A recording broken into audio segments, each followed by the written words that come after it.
Hi, welcome back to another fault analysis workshop video where we're doing one of these every week during lockdown.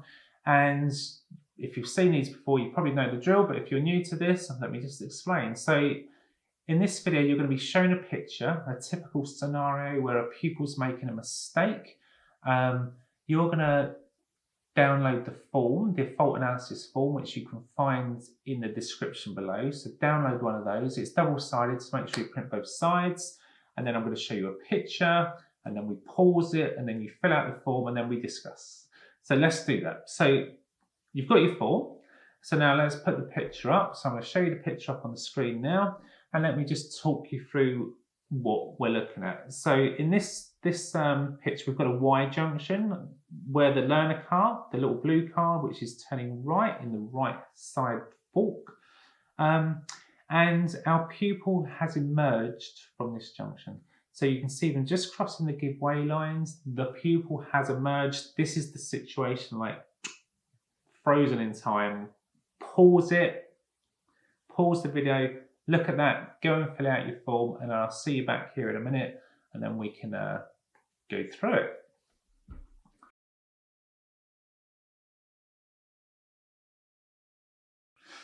Okay, so now you've had a chance to fill out your form, let's go through. So you've got your form, so the first thing we need to do is think about fault. To help you identify faults correctly, you need to use a DL25. This is the sheet that the examiners use when they're marking tests. That's what they use on their little devices, on their iPads. And to help you fill out that, a really helpful document is the DT1 document, which again, I'll put a link in the description, where that is the examiner's guidance to how to conduct an exam. There's bits in there that will really help you identify faults correctly. So have a look at that if you're struggling with this.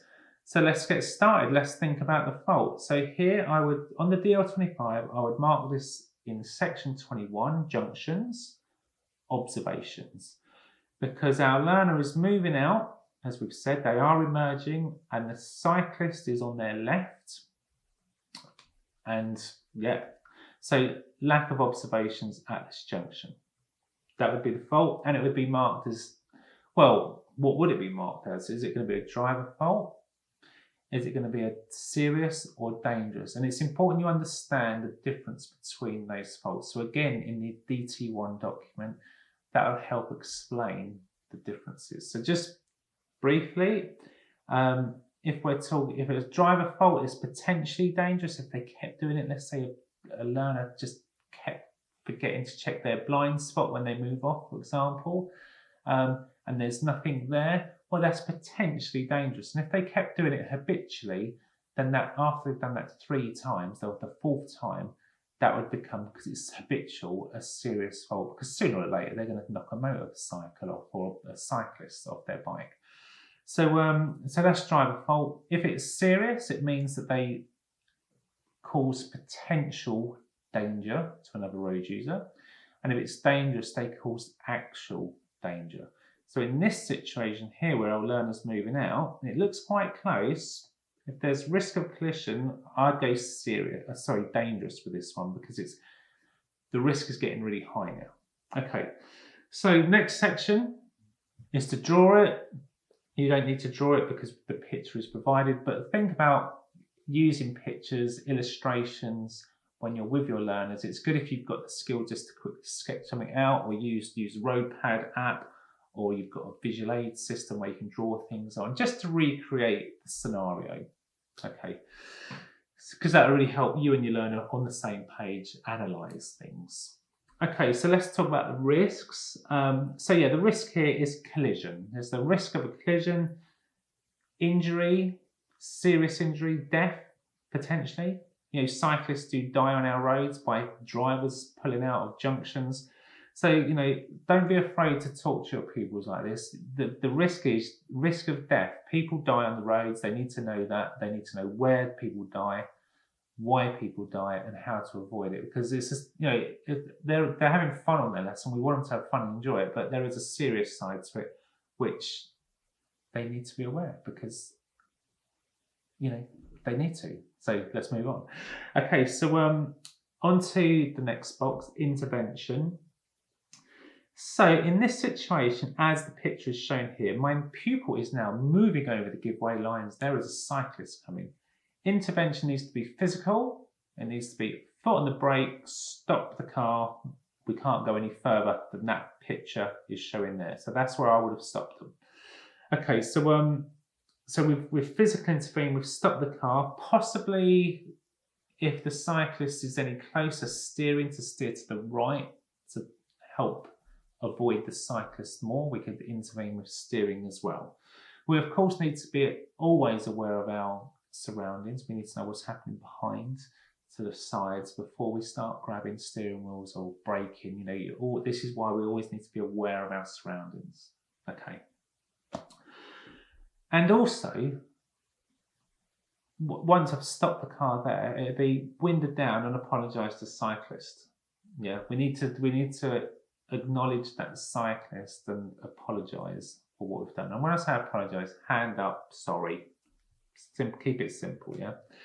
Okay, so we need to keep it safe. We can't let this situation go any further. We can't need to have that cyclist put in any actual danger. That's really important. Okay, so moving over the sheets. So now into the analysis section. Now we're thinking about reasons. Why did your pupil do that? Why did they do that? Okay, so again, you can think of as many reasons as you like. Be creative, because at the end of the day, you don't know what's inside your pupil head, why they did that. We need to find out. That's why we analyse faults, by talking to our pupils and get into the root cause before we start going off our remedial action path. Let's find out why they did what they did. So the reason, I've got some reasons here. Pupil didn't see the cyclist, hence why the fault junction's observation, not taking effective observations at this junction. They didn't see the cyclist. Okay, so but now we can dig deeper. Why didn't they see the cyclist? Is it because the cyclist was in the shaded area under the trees? If it was winter and we've got that low sun, maybe they were getting the glare of the sun and they couldn't see the cyclist. Reason? The B pillar in the car was blocking their view. Maybe the instructor's set in a position that's blocking their view. So we need to dig deep as to why they couldn't see that cyclist. Maybe they were going too fast and it was just a fleeting glance, and the moment they glanced, they were behind the B pillar and they missed them and gone.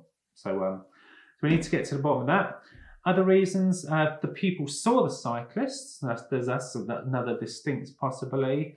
And the pupil, maybe they saw the cyclist, thought, well, I've got time, I won't affect the cyclist. So it's a judgment issue. They think they've got time to get out without having a problem. Maybe they thought that they had priority. Maybe they've misread the road and missed road markings, missed road signs for the give way. Maybe they're looking at that's a right-hand bend and they're going to go around and the cyclist is going to give way to them. So that would be a completely different issue. The pupil's confused. Maybe they're overloaded, stressed, anxious as to what's going on. So they're just not being able to concentrate properly. Maybe they're being distracted. What's distracting them? Is the driving instructor distracting them, talking about something irrelevant that happens 5 minutes ago as they head towards this junction? So they're not really giving their full attention to this junction, and now they make another mistake. So always, with this, the analysis, the reasons are endless. It's whatever you think of, whatever you've heard your pupils say. We want to find out from the pupil. Let them tell you what was going on. And that's what we explore in our questions, having effective questions to find out why. Okay, remedial action. So we need to pick a reason from the box above. So I'm going to go with that they didn't see the cyclist. So if that was the fact that they didn't see the cyclist, now my remedial action would be to explore Y junctions, look at the MSPSL routine, particularly think about the P, the position, and we'd be having a conversation about how they could position differently to see that cyclist. So I'd want them to position more at a right angle to the giveaway lines to open up their view. So now they won't have the B post or the instructor blocking their view, so that would help. I'd ask them to consider, could they use the left fork to turn right where that red car is going? Could we go around that way instead to turn right? What would be the advantages? And yes, we could do that, and that we could approach that more squarely. The road to the left, it sort of bends a little bit, so that's going to open our view up better through the bends. We're not going to have that tree line to deal with. So there are options there, and this is what we want to try and do: help our people have a more open mind and think about solutions to the problem, because that will really help. And especially if they were going to go and drive a van, then taking the left fault would probably be a much better option anyway, or just use the left fault but really square up to it with a right signal on to make sure everyone's, because people might be confused with their position, think, oh, they're going to go left here. We really want to reinforce using a signal. Okay, so yeah, we'd go through that. I'd talk about LADA as well. That would be key, like remind them about the LADA routine. When are they going to start looking? So we need to start looking much earlier to assess that whole junction, to see what's going on. We need to be thinking about if there was a low sun, let's say that was a reason, could they wear their sunglasses? If it was sunglasses, make sure they're polarized, because that will really help see, especially in the low sun, and cut through like shade. I find that they work a treat for that. If they're not sure on that junction, if they're only 99% sure that it's safe to go, then treat it as a stop. Don't know, don't go. Just say, right, don't know, this is a stop sign now, stop, look, assess the side, maybe drop a window to cut through some of that glare, get the sense of hearing. So there's lots of things we can do to help our learner avoid this potential fatal situation. Because this, I mean, if ever there was a safety critical fault you'd be dealing with, this has got to be it, isn't it?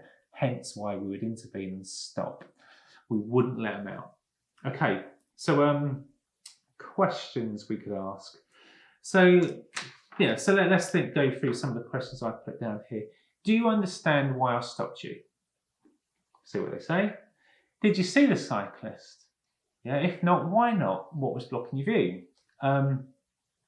Why do you think you didn't see the cyclist? So that, get them to think about what was going on in that situation. When dealing with Y junctions, what could you do differently to improve your position?